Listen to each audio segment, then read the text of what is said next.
السلام علیکم ناظرین، امید لرم چې ټول به روغ جوړ یې. ناظرین، یو ځل بیا ستاسو په خدمت کې حاضر شو. مونږ دې نه مخکې جوټي آدمي سبق ویلو، د هغې به اوس اخري لاس پیراګراف وایو. نو هغې نه اول مونږ چې کوم مشکل الفاظ د هغې معنی به وایو، هغې نه بعد به ټاپک شروع کوو، پیراګراف به شروع کوو. په هغې کې اول الفاظ دي باز بلې مانسو. نو د دې معنی ده سیدی ساده لوګ.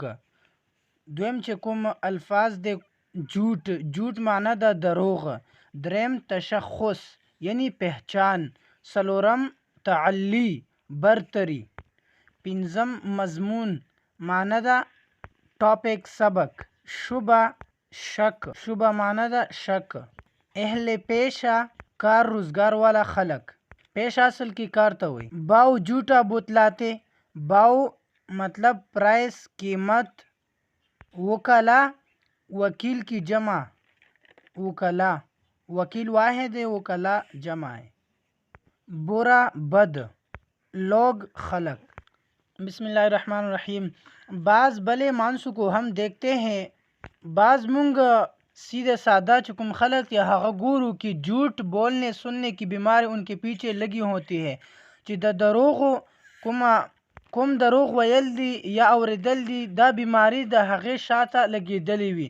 اپنے تشخص یعنی پہچان. خپل پہچان و تعلل کی داستانیں نثر میں ایسی ہی گڑا کرتے ہیں.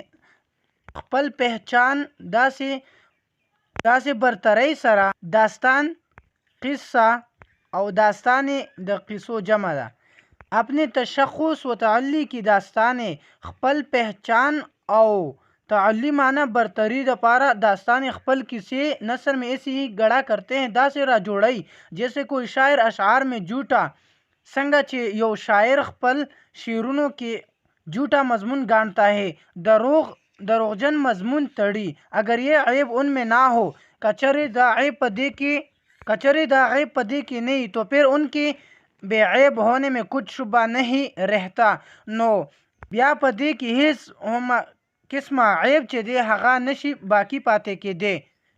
بعض آدمی ایسے ہوتے ہیں، بعض خلق داسې دي کہ وہ کبھی جھوٹ نہیں بولتے، چې هغه هم کله هم دروغ نه وي او نه ویلی وي. مگر ہاں وہاں جہاں ان کو کچھ فائدہ ہو، نو هغه خلق په داسې ځای کې دروغ وایي چې په کوم ځای کې فائدہ ہی ورته. یہ بات زیادہ تر دکانداروں اور اہل پیشے میں ہم دیکھتے ہیں. نو دا خبرې چې دي زیاده تر مونږ دکاندارانو او اهل پیشه والا چې کوم خلق دي، کوم کار روزګار والا خلق دي، په هغې کې مونږ دا کتی شو چې هغه د خپلې فایدې دپاره دروغ وایي.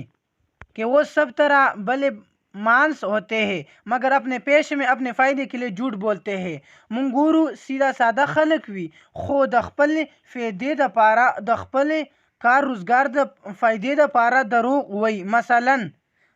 مثلا مثال کے طور پر مثال ورکي. دکاندار چیزوں کا باو جھوٹا بتلاتے ہیں. دکاندار چې دی د سیزونو قیمت چې دی دا رښتیا قیمت یې نه وي، یعنی یو په ډبل قیمت یې وي. د خپلو مفادو دپاره، د خپلې فایدې دپاره ډبل قیمت وي. وکلا یعنی وکلا د وکیل جمع ده. وکلا مقدمات جھوٹے لڑتے ہیں. کوم وکیلان چې دی هغه مقدمې چې لړاوی هغې ته پته چې دا دروغ دی، مطلب دا مقدمه داسې نه ده، خو د هغې باوجود هم د خپلې فایدې دپاره دا مقدمه لړاوی. ایسے جھوٹ کو نہ وہ خود بولنے والے برا جانتے ہیں. دغه رنګ دروغ چې دی نہ وہ خود بولنے والے برا جانتے ہیں. په خپله هم دې ته دروغ نه وایي. ولې؟ دا د خپلې فایدې دپاره استعمالوي. نه اس کو لوگ برا سمجھتے او نه خلق هم دا دروغ ګڼي. ولې؟ دا د خپلې فایدې دپاره استعمالوي. نو دا چې کوم ټاپک و جوټ آدمی، دا مولوی ذکاء الله د محاسن اخلاق